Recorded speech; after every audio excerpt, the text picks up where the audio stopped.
Mayong adlaw, Davao del Sur. Kini nasab niyo galag-alagad sa kanginan, Hero Gustavo. Gao Hero Ariel Llano Ondolok. Alang sa inyong tulumanon, Davao del Sur karon, the Provincial Administrator's Time. Kauban na to, ang ito ang Provincial Administrator, Attorney Herbert Gonzales. Mayong adlaw nimo din ha, Attorney. Welcome nining laing edisyon sa tuang Davao del Sur karon, the Provincial Administrator's Time. Mayong adlaw nimo diha, Brad Hero. Usa tanang mga naminaw karon sa atong programa, the Provincial Administrator's Time segment sa Davao del Sur karon. Mga Dabsuranon, Igusenyos, usa tanang maabot sa Sibya nining programa. Maayong adlaw kaninyong tanan. That is Attorney Herbert Gonzales, mga kaniyag, ato karon nga makauban nining mosunod nga magutlo sa tuang segment sa Davao del Sur karon, the Provincial Administrator's Time. Mga kaniyag, nining milabay 24 oras, Attorney, no, or milabay duha ka mga adlaw, dunay statement, no, nga giluwatan si Investigator 5 sa Philippine Drug Enforcement Agency, ang atong Provincial Director Clodito Canada or Clodito Canada, nga nakapaukay, no, sa bayan sa Digos karon pagpanahon na apan kini may kalabutan mga kaanyag sa illegal drugs nga naga-proliferate, no, sa ato ang probinsya sa Davao del Sur, in which, Attorney, ang dakbayan sa Digos gikonsidera sa PDEA nga hotspot area. What are your thoughts about this? Hotspot area siya, ang Digos City sa pagkakaroon, considering na based sa report sa PDEA, doon ay 7 ka barangays ang nagpabiling uncleared, no? Wala pa na clear sa drug affectation status. So given po sa status sa city nga siya man ang commercial center sa probinsya sa Davao del Sur, nakapadugang po kini, no, sa iyang attractiveness sa maong illegal na negosyo sa droga. Unya mo nay nakadugang ang atoang kuan karon nahimo siyang murag hotspot as declared by Doklod sa PDEA. Unya mo to 7 ka barangays ang wala pa na clear sa out of 26, no? So mo ni siya ang murag pinakadaghang barangays nga affected Sa tibok Davao del Sur. Sa tibok Davao del Sur, ang Digos City ang pinakataas og affectation status, kay doon na pa'y 7 ka barangays ang wala pa na katagan og cleared na status. Siya ang pinakataas, primarily number 1 siya, hotspot siya, primarily because of those reasons. Yes. Na doon ay 7 ka mga barangays. Now, as far as the provincial government is concerned, Attorney, kung sa may mga lakang naghihimo sa provincial government, as far as you know, parang matabangan. Dili lamang ang syudad sa Digos, panlakip na ang uban nga mga munisipyo nga una nang gitawag na to drug cleared ng mga municipalities o on process and drug clearing sila. O kining uban mga munisipyo doon na pa yung mga nahabilin ng mga barangays nga yet to be cleared. Unsay mga lakang gihimo sa provincial government para matabangan sila, Attorney? Okay. Sa part sa provincial government, under sa leadership ni Gob Ibon o ni Vice Gov Mark, usa ni sa atong mga priority nga programa karon, no, kining anti-drugs program. Gani doon nakitay mga activities, mga programa nga ginahimo, no, ya consistently. First diha is ang ato ang conduct sa kanabitang drug-free workplace na mga kuan activities, kay naman tay ordinansa on drug-free workplace. Second, naapod tay pundo nga gilaan in support sa atoang PDEA o sa atoang PNP, consistently providing ang provincial government pondo. Gani pag-uhay lang atong Lunes nag-turnover ta og van, no, sakyanan sa PDEA aron magamit nila sa ilahang activities. Secondly, nagpalit po ang provincial government og 5 ka dogs, narcotics dogs para mutabang sa sa pagpadako sa pagpataas sa capability sa ato ang mga otoridad sa pagsikop, pagdetect sa mga narcotics, mga illegal drugs no nga naadre magsulod sa ato ang probinsya. Unya apil dia ang ato ang regular meetings sa ato ang PADAC. So ginaatinan man ni regularly sa ato ang mga municipal MADACs. So mo na siya ang ato ang efforts karon to combat the anti-illegal drugs. Actually, duha ni siya ka kuan bradero ang ato ang paningkamot. Okay. Ang supply reduction o kining demand reduction. So ato daw ko nung pasabton attorney ang katawhan niini mga tigpaminaw na to. Unsa may but pasabot kung maingon tag supply reduction o kung sa may pasabot kung niining pulong demand reduction.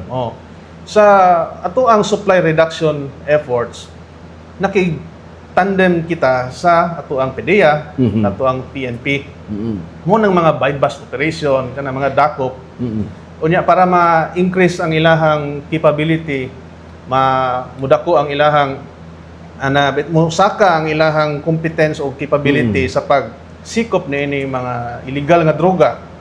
Conduct og bypass operation, gitagaan nato gihitsasa nato sila og kagamitan. That is why nag-turn over tag mga sakyanan. Dili lang van ang gihatag ana sa Kapitolyo, napay motor na, no? Mga motorcycle nga gihatag. Aside sa narcotics dogs o uban pang mga material support. Mo na ang effort nato on supply reduction. Kaya ang pagdakop man na sa supply no. Pagdakop sa mga illegal drugs nga nagkalat diri sa ato ang probinsya. On the other hand, ang demand reduction effort sa probinsya is mauning ginakandak sa Mapalad. Natay Mapalad program nga wherein nagkandak regularly og mga IEC, no? Information and Education Campaign ngadto sa mga kabatanunan, diha sa mga eskwelahan, diha sa mga tapok-tapok sa mga youth nato, mga youth activities para malikay ang mga kabatanunan sa malis nga kuan ba kanang malays no tawagan kanang kalautan nga ikahatag aning illegal nga droga.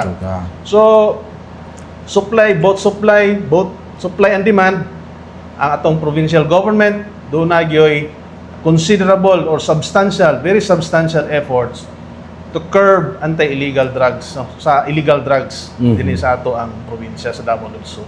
So, supply and demand reduction mo ni ang effort nga ato ang gihatagan og focus, no? We are giving logistical support sama sa sakyanan, sama sa narcotics sniffing dogs nga to ang gi-turn over dito sa tuang mga law enforcement agencies. O niya sa demand reduction, we are working with the schools, youth organizations para nga agnihon sila nga mopalayo sila gikan niini. Now, despite doing all of those things, napaghihapoy 15 ka mga barangays nga wala pa ma-clear.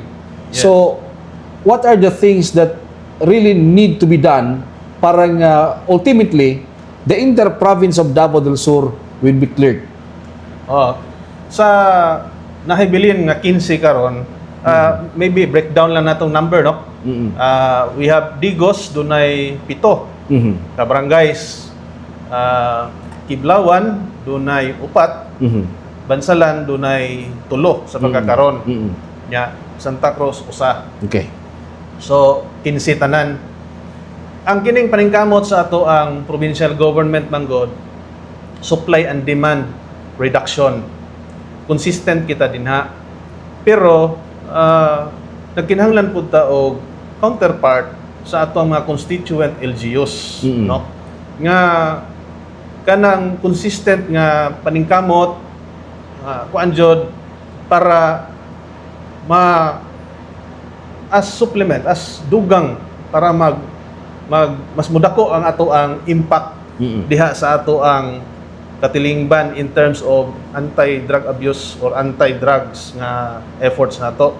Kay kani mga constituent LGUs na po sila yung mga MADACs nila. Okay. Or ang city, in the case of city na CADAC. So naapo na sila yung mga sariling funding nila to be spent on supply and demand reduction as well.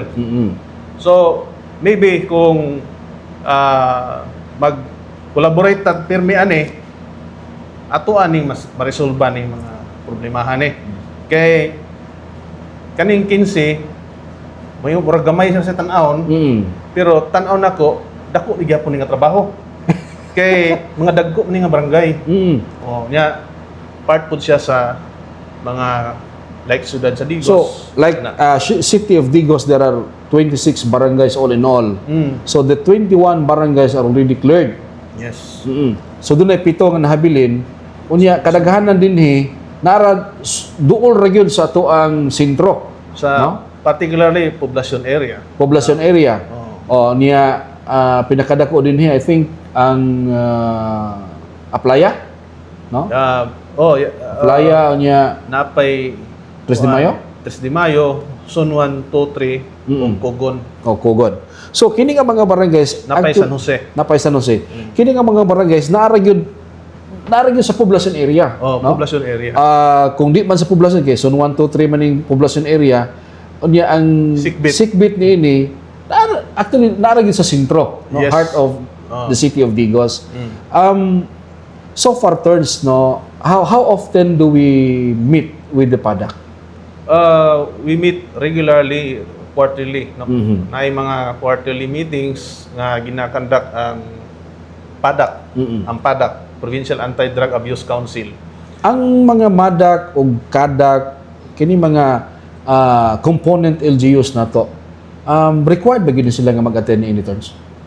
Being constituent LGUs, they are required kay ang atong gi-create diri impact man na ang atong paningkamot collaborative so that makuha na to atong targets kay di mo po ni pwede nga mag-inusara ta. So required nga motambong ang MADACs even ang ato ang sa Digos ang CADAC. Mangutana lang ko Torns, no? In how many instances where doon naman kita yung mga utlanan, dako man ang Davao del Sur. So doon na tayo utlanan diri sa Kinuskusan, which is part of the north, west, no? Kasadpan. Sa north, up north, naatay Inawayan. South, southwestern, naatay Baluyan. Onya dinita sa southeast, naatay kinini ang Malalag, no? Malalag. Mo na itong mga utlanan. There are 4 utlanan, pero napay ikalima, no? Kining diri sa may Kulon Sabak. Unsa gihimo nato Torns as far as boundaries, borders are concerned? What are the tawag ini coordination or collaboration nato with the PNP with respect to securing our borders? Yes, sa mga borders nato ang ato ang PNP sa province, no, sa ato ang provincial office sa PNP.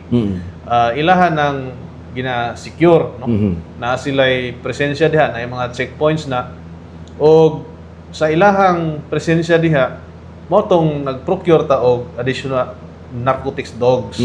Kay purposely naa sila from time to time mag-conduct og mga inspection diha sa mga sakyanan. Gamiton tong mga narcotics dogs sa mga borders, kumbaga regional and provincial borders. So, in close collaboration ta ana perme sa ato ang otoridad nga para ma-secure ang ato ang mga borders. Okay. Pero kay given the instances karon nga ma-report usahay na ay bypass, na ay mga madakpan, that means nga nagya po'y makalusot sa ato ang mga boundaries, no? Despite the efforts. That is why kinahanglan jud ang close collaboration sa munisipyo, syudad, ug sa nagkalain-laing mga barangays di sa Digos, sa Digos o sa entire province of Davao del Sur, together with the provincial government aron mahunong at least man lang ma-regulate, no? Kumbaga di man totally ma-stop ning problemahan kay kining problema sa droga since time immemorial pa naa naman gyud ning problemaha. Pero kinahanglan natong put to a minimum ni siya. O nang kinahanglan natong collaborate ni siya nga collaboration ni siya nga paningkamot para masugpo ning problemaha. What do you think are the factors nganong giila ang Digos as hotspot o niya giila siya nga transshipment area towards the different component municipalities of Davao del Sur? In terms sa situation sa kana bitang location sa Digos kay mahulog magud siya nga sentro sa probinsya sa Davao del Sur, capital city sa probinsya sa Davao del Sur, at the same time center of commerce and services, no, sa atoang probinsya sa Davao del Sur. Plus, given the urban population, pinakadaghang population ang Digos, being the city of the province of Davao del Sur. So that is why nag-occur kining mga incidents ngayon nga from time to time na ay bypass, no, na dapos na ay mabalita na pod nga naa na poy kana ingon nila nga transshipment kay kini manggong mga couriers, mga kuan ba, kani padala-padala mga negosyo sa couriers mo agi man po ning Digos before bato sa ubang mga munisipyo. So ingon na ang role sa Digos in terms of iyahang location o sa nature sa iyahang lugar na commercial area siya. Pero kini bang nga mga kini bang mga bypass nga nahiga kahitabo sa Digos Turns makaapekto ba ni siya sa pagdeklara nining pito ka mga barangays nga mahimo silang drug cleared, considering nga kining posible kini mga gipang dakop dili na taga dinha gid mismo sa mao nga baryo? Dako siya epekto kay as long as naay incident pa sa imong barangay. Okay. So murag mahimo siyang barrier sa pagdeklara. Or napamanggoy kato mga PWODs bitaw sa una na wala pa na kumpleto ang ilahang requirements kay kinahanglan po to sila i-drug test, no? Murag part diha sa documentation nila is to it nga kini mga tawhana wala nibalik sa ilahang bisyo. So factor din siya kay mga PWODs nga reported PWODs nga nag-undergo og SIBRAP o niya pag drug testing nagpositive na po sila, dako na silang impact dito sa pag-drug clearing. Di ka ma-cleared. Pero kini mga buy-bust operations usually dili man gyud sila taga dinha. Will that have a great impact sa para sa drug clearing? Naagya po na impact kay dili raman ka overall situation maguna sa barangay kay kanong naana sila diha kay na po sila customer siguro diha somewhere. So posible ang kuan diha is posible kaayo nga wala na sila nag-exist diha just to sell to other places. Nara po diyang lugar market. Kaya na sila mga parishioners diha. Na mga market na sila diha sa ilang produkto. So unsa may sa imong tan-aw ni returns unsa bay participation or role sa ato ang mga barangay government officials? Dako sila kalabutan kay sila man ang frontliner. Frontliner man ing barangay sa fight against illegal drugs. Kay sila may nakasayod sa ilang mga constituents. So katong pag-conduct sa pag-identify sa mga isa tong mga persons of involved diha kaniadto sa droga, part na silang supervision diha nga seeing to it nga kini mga tawhana wala nini balik dito sa wala ni backslide ba.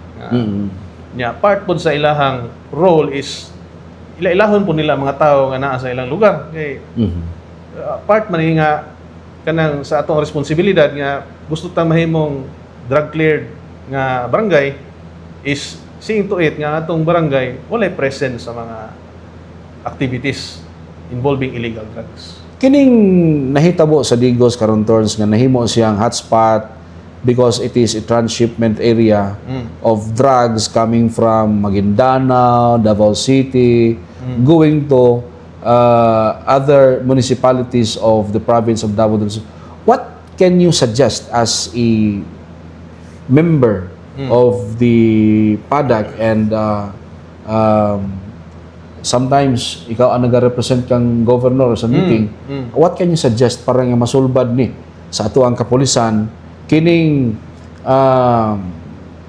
travails karon sa Digo City? Ako ika-suggest is, una is makig-collaborate no, sa provincial government. Kay kuan man ni, activity nato, padak meeting quarterly, supposedly naga-attend ta diha.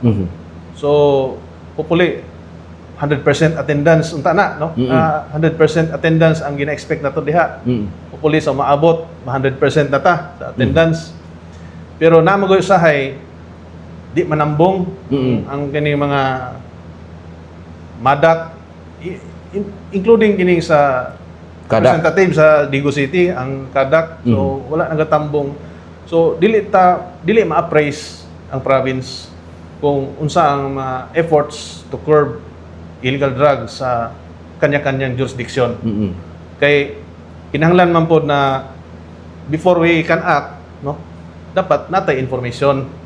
O kumbaga aware ta in terms of unsay efforts sa maong LGU sa pagpaningkamot ma-cleared sa illegal drugs. Kay ang strategy ra man gyud diri simple ra.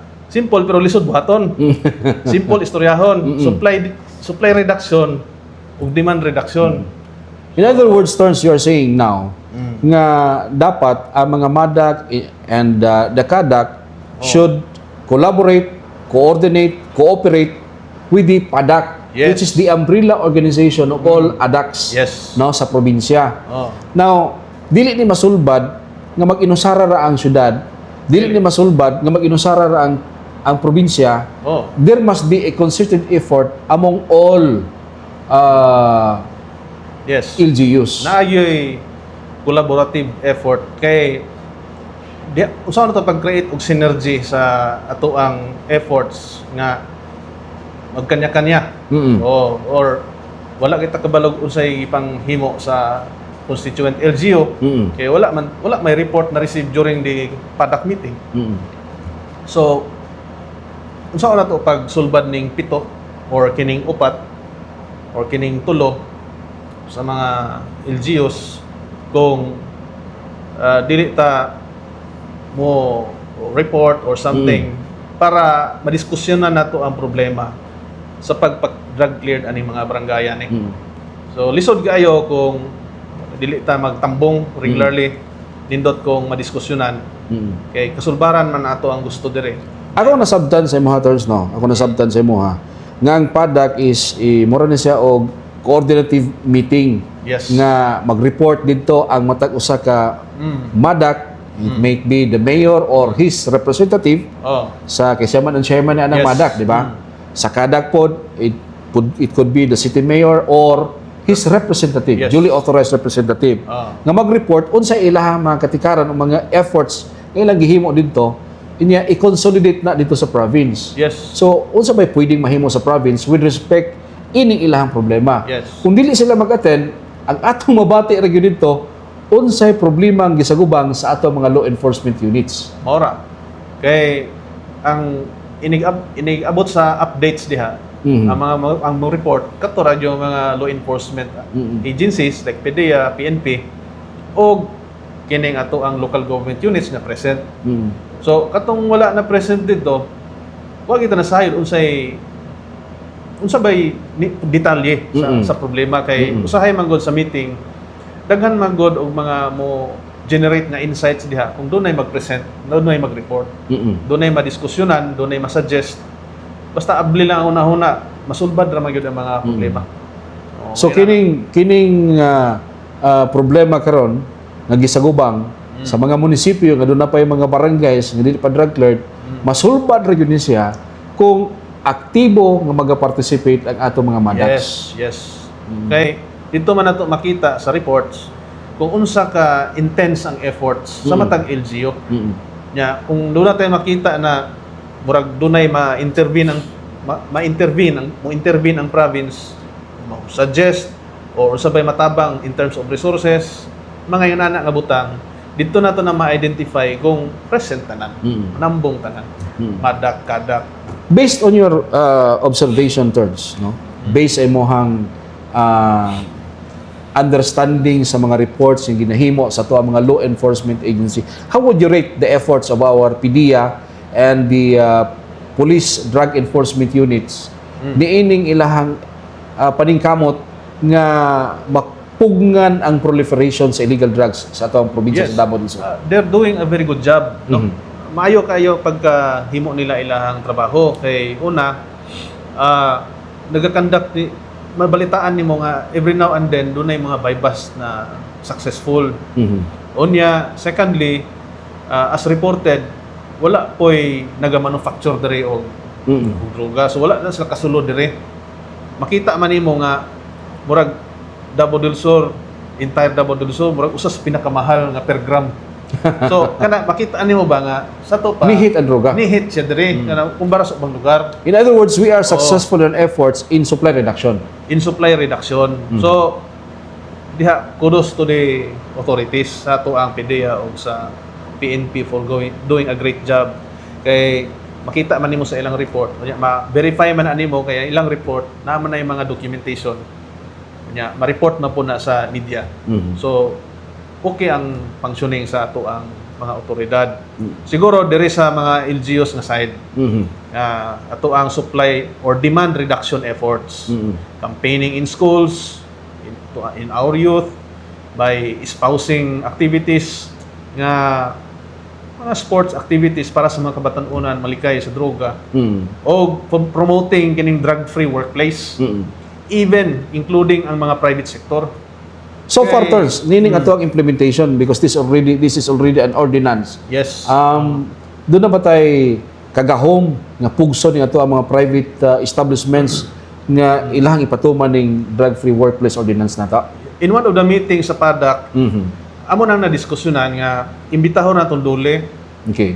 dole kay sila may naay kuan sa private sector. Unya ato aning ipa-implement sa ilaha, ipa-enforce sa ilaha nga ang mga private establishments mag-implement pod og drug-free workplace similar to what we are doing sa province.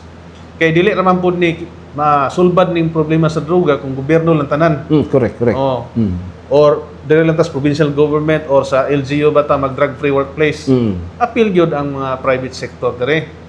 So mandate man ni sa balaod nga mag drug-free workplace nga nang i-implement na to para ang komunidad entirely wala gyud siya problema sa droga. Kay dili ra man gud ni batan-on naman po yung mga nanarbaho na nga involved sa droga ngani mabalitaan niyo from time to time na madakpan empleyado.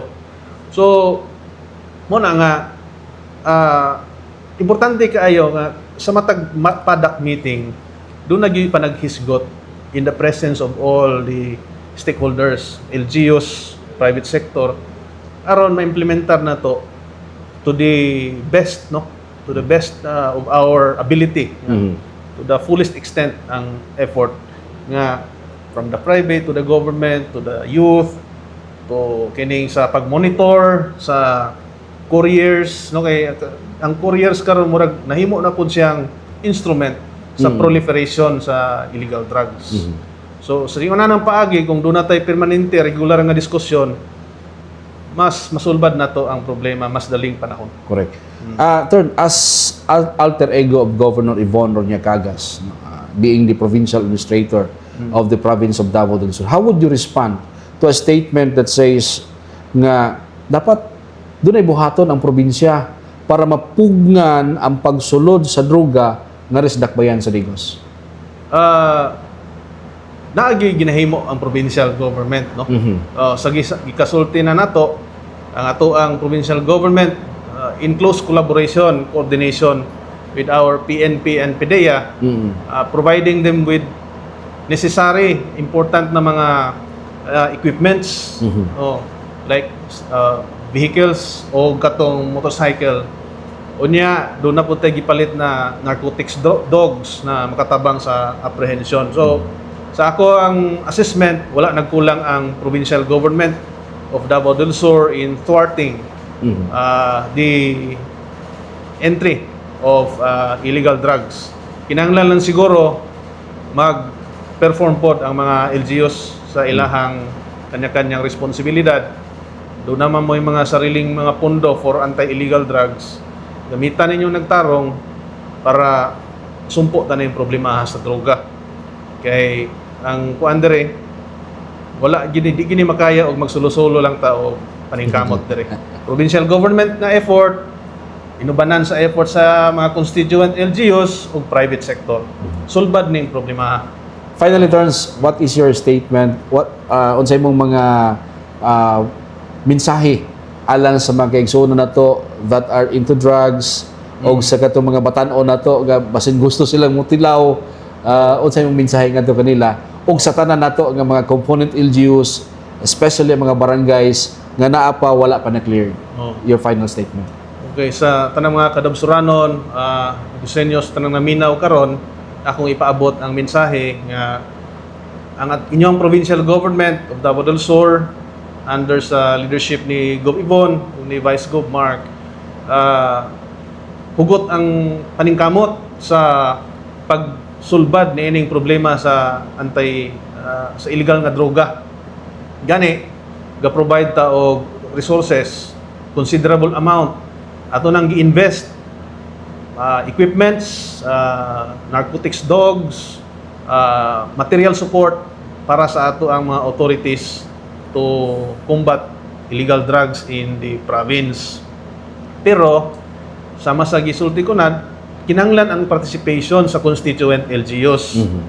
Mag-share og information through our PADAC meeting kay para madiskusyonan nato thoroughly, matarong kini mga approaches nato sa supply reduction ug demand reduction efforts. Onya kinahanglan pod ang private sector mo cooperate ani para ma-establishar nato ang usa ka drug-free workplace all over the province, be it in the private sector or in the government sector. Sa mga kabatan-unan, ayaw yun mo suway-suway anang droga, undangi na ninyo kung nakasugod na mo ana, ayaw yun mo patunto anang droga kay kadautan ra gyud ang padulungan ninyo ana. Correct. No? O di gyud maalaot ra gyud mo ana. Sama sa mga naagian sa ubang mga tao nga isuway ana og nagpadayon sa bisyo. Ayaw gyud alikayin na ninyo kung pwede nga mag-sports mo or any activity nga productive. Ayaw mo anang droga kay makadaot na sa inyong kinabuhi. Wa mo'y kaugmaon diha. Kana lang akong mensahe, hinaot, nasabtan ang tanan, ug salamat sa inyong pagpaminaw karong adlaw. Daghang salamat. Ayan. Mao kada mga kanyag, no, ang awhag hangyo sa ato ang provincial government of Davao del Sur pinaagi ni Attorney Herbert Gonzales mga kanyag ang ato ang provincial administrator. Dili gyud maghatag og maayo sa atong kinabuhi ang illegal nga droga. Makadaot sa atong utok, makadaot sa panginabuhi, makadaot sa relasyon sa pamilya. Kana. No? Mao na nga ato anang likayan, ato anang dumilian para nga makaangkon ta og usa ka maayo nga kaugmaon. Sa ngalan sa tuang halangdong gobernador, kami ni Attorney Herbert Gonzales manamilit kaninyo ug ako magaingon ang panahiusag panagtamay sa tibok katawhang dubawin sa bagatan. Mao ituburan sa paglamong pag-uswag dining atong lalawigan. Daghang salamat, dalaygon ng Dios. I love Davao del Sur. Dakbayan sa Digos. Gihigugma ko ikaw.